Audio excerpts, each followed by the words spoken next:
I'm Paco, and you're watching Bad Witch Books. Hey guys, it is time for me to do a new video. Of course, it's Friday, and today's video is the mid-year freakout tag. One of my favorite videos to film. My second ever video was the mid-year freakout tag, so it has a special place in my heart. I try to do it every year. 2025, we are already halfway through. It is the beginning of July right now, and I've read about, at the end of June, before I get to July's reads, I read 50 books. So my goal is 100. It was originally 120, but I lowered it down to 100 just because life has been lifing, and it's just been very slow reading months, as not reading as much as I want to, but I'm not letting that deter me. So instead of 120, what my original goal was, I moved it down to 100 to be more reasonable. So I'm at a good point right now at 50% mark. So I have the questions right here. So let's get to it. In my Senorita era. So it's a cute little notepad I bought at Pride.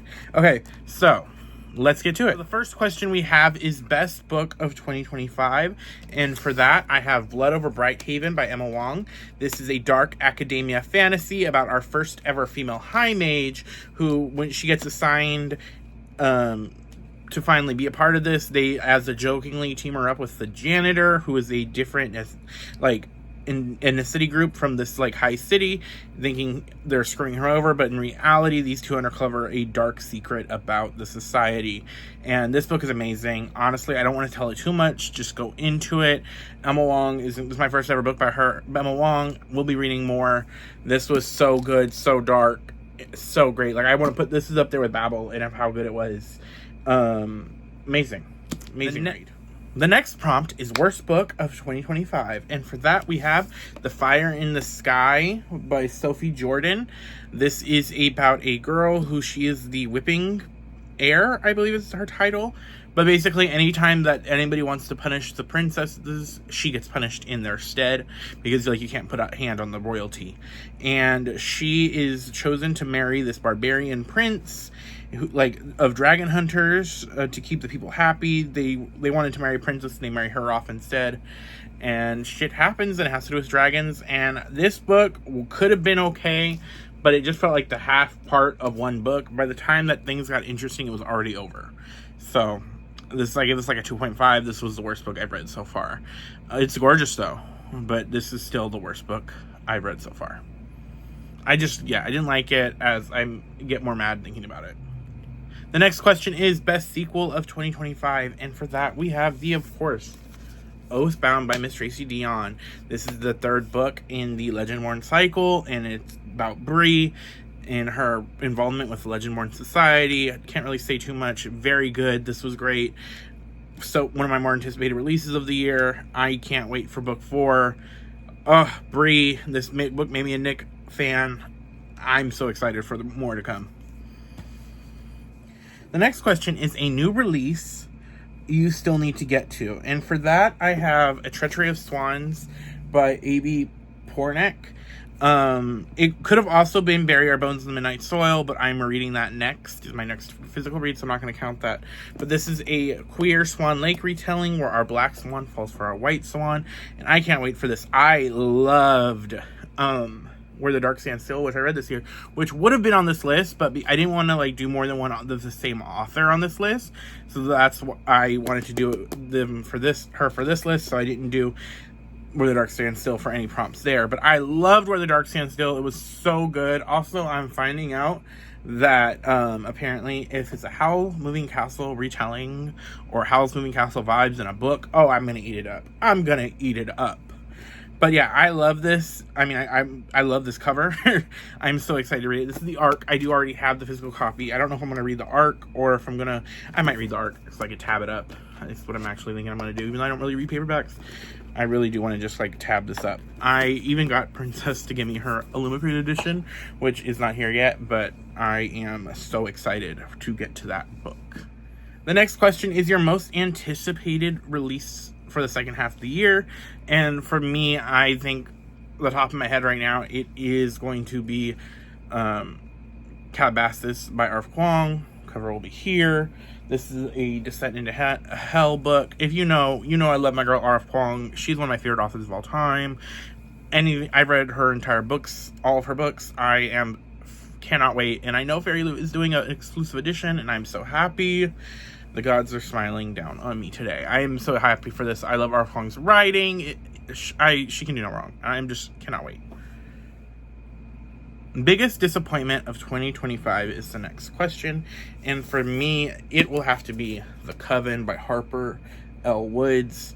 This is about a girl who is a witch, and she has been avoiding going to this academy where all the witches go until after her mother's dies, one of the vampires who works with the witches brings her back. And this was really disappointing because it had really cool elements to it that I really liked, but they were overpowered. And this is supposed to be enemies to lovers, and our characters were like saying how much they hated each other, but also how much they wanted to fuck. And I was like, y'all have known each other for 20 minutes. They are like in the car ride on the way out. They meet. He tries to get her to go to the academy. She fights back, and then they're in the car and they're already talking about how much they hate each other and how much they want to fuck.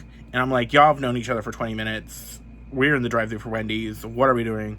Like, the relationship felt forced to me. It was also kind of icky because he was a professor, she was a student, and I was like, I didn't catch how young she was. And this is a dark romance book, like a dark romantasy. I just didn't care for it. I'm not the hugest fan of dark romantasy, but I do like some dark romantasies I'll be seeing later. But this just wasn't for me, and I'm gonna be getting rid of this Fairy Loot hobby. So yeah. Next book question. The next question is biggest surprise. And for me, that has to be Heavenly Bodies.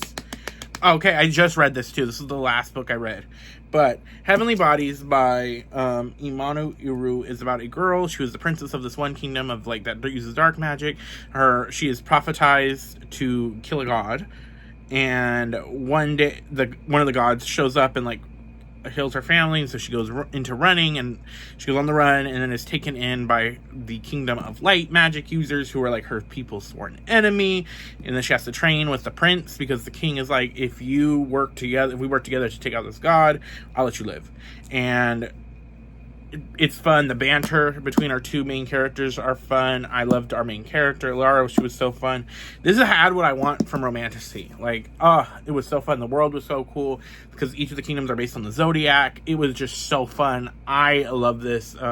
If you've seen my last video, I did rave about it there too. But chef's kiss. Next question is newest favorite author. And for me, I think it's going to be Melissa Bear, author of the Halfling Saga, which this is the last book, An Honored Vow. I did read her last year. I started the Broken Blade last year, but I read the rest of her books this year, and she nailed this series, this finale. That is when I fully can trust an author, is after I read a finale, especially like a fantasy author, and I think she nailed it perfectly. I am very excited. I love this series. I'm excited to see where she goes next in the fantasy world. Her world was so fun. It took like elves and fae, and which are like an European like culture, like mythos, and she combined it with like an indigenous story of colonization, and it was really good. The characters were great. Like there was parts where I was crying in this last book at work, like trying not to cry, like so good. Cannot wait to read more by her. New favorite crush is the next question, and I usually don't be like, okay, this is an okay question, and I usually never know what to put, but this time I knew. Enchantra, Rowan in this book. He is a shadow daddy. He has piercings places. It was so good. I was eating it up. I was like, oh, okay. So, like, new favorite male character? I don't know. But, like, that's just the vibe. Like, I don't know. I find the new crush question cringy, but I also this is where my mind immediately went to. I was like, oh, okay, sir. I see you. We see each other. But, yeah. That was a new favorite fictional crush. Next question is new favorite fictional character. And there's a character in The Night and the Moth. I love Seville, our main character. Loved her. Loved our love interest. But there's a standout star in this book. And he's a gargoyle. And that's all I really want to say about that main character, because I don't want to get too much into it. You should read it. This is me telling more people to read The Nine of the Moth, because I need more of my friends to read it, because it took them forever to read the One Dark Crown. Rachel Gillig's other duology, and I need you guys to read it now. So take it. Not this edition. This is my pretty edition. Go get your own and read it. I know a lot of y'all got Fairy Loot already, so Helen, Princess, Jen, Lynn, calling y'all out by name. Read it.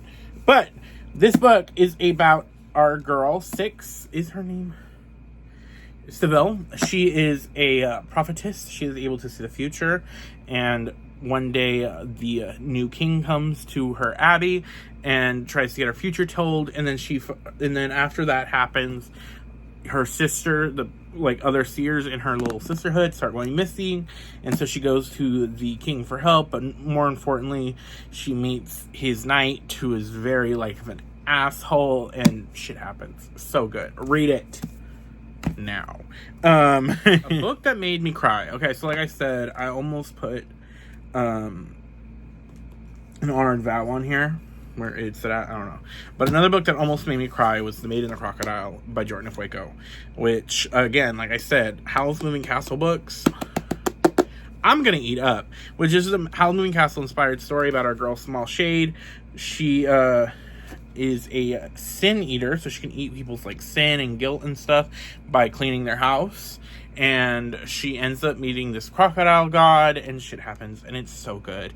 Don't want to say too much to get people to read it, but read it. Ray Bear, Jordan Fueko's other work, incredible. Carlton can do no wrong. But nonetheless, this book was so good. The romance was so good, and there were scenes at the end that I was like, oh, I'm getting emotional. I'm getting emotional. And that's all I can really say. It made me cry, and I don't like that. But it was so good. So good. So good. But yeah, that's all I can really say. So good. The next question here is a book that made you happy. So in the beginning half of the year, I was going through some family, medical drama. Not drama, but just some medical shit. Those who know. But this book really helped me during that dark time, because it was making me happy. It was making me kick my feet. I was legit messaging Helen voice notes, messaging Princess voice notes of how much I love this book. It was so good. I don't care if you don't like it. We could fight. But that was Immortal by Soon Lin Tan. This book is so good. It is about our princess, Leanne, who, when her grandfather dies, she has to take control of the kingdom, and the kingdom is under the thumb of these gods, and she is then forced to work with the god of war, the scariest of these gods, to, figure something out. And, it's so good. So good, because she's trying to get her people freed, and there's just, twists and turns. It was so good. I was kicking my feet. This made me so happy. I've talked about this before. This was in, I believe, my February wrap-up, and it probably will be in my top 10 books of the year. I could see this being there. A lot of these books might be in my top 10 books of the year, but this for sure will be there, at a high number. Top 5 at least. I don't know. I haven't read for the rest of the year. But so good. And the last question is prettiest book. Now, this one was tough because, like I said, I was trying not to choose a book or an author I had already done, because I almost put The Night and the Moth here, but I didn't. And it is the gorgeous copy of The Rose Bargain, which is a Bridgerton book about Fae, which is fine. I enjoyed it. It was not my favorite read, but this cover is gorgeous. This Fairy Loot did the damn thing. Look at that. Look at that. Look at that. Stunning. Fairy Loot knew what they were doing this year. They've really been hitting it out the park. I could have done The Night and the Moth as well, and I could have done Immortal as well, but Fairy Loot knew what they were doing.